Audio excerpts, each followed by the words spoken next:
Imagine a world without an Air Force. Imagine a world without airlines. Man had just conquered the skies.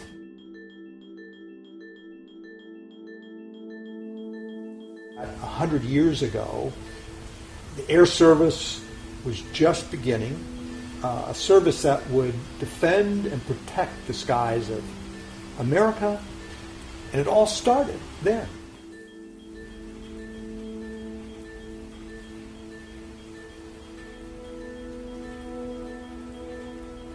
People have to look at this as the infancy of aviation.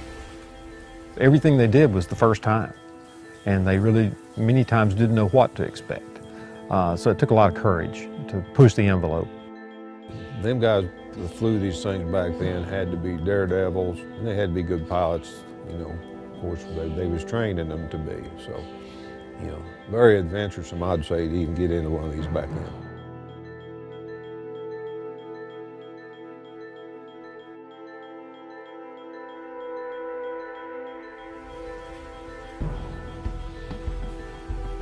There's about 50 of them in existence, hanging from ceilings or on floors.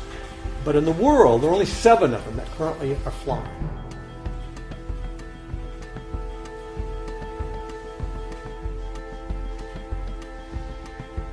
To build one of these airplanes, it's amazing on so many levels. It's amazingly frustrating because there's no list of, well, this is what you do next.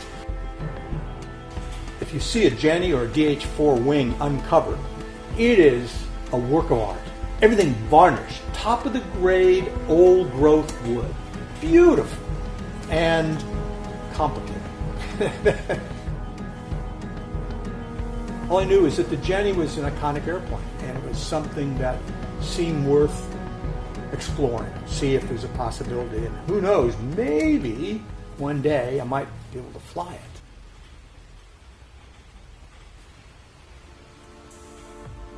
So I'm getting ready to go, and I'm like, do I really want to do this? There are a lot of questions about what's about to happen.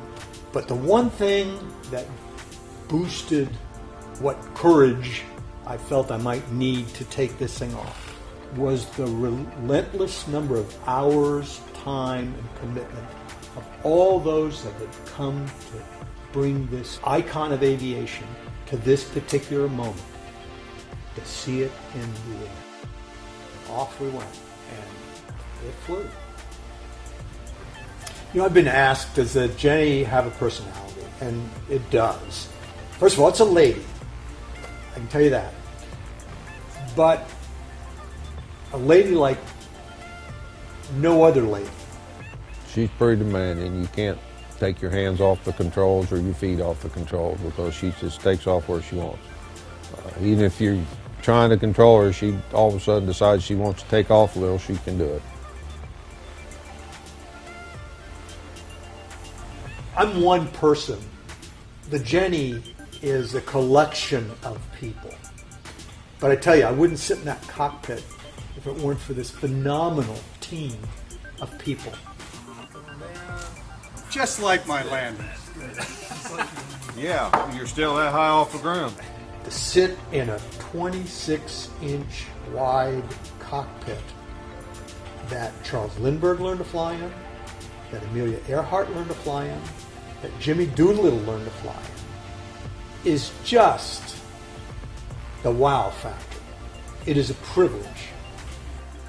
I'm delighted to be coming to Scott. We're delighted to be coming to Scott.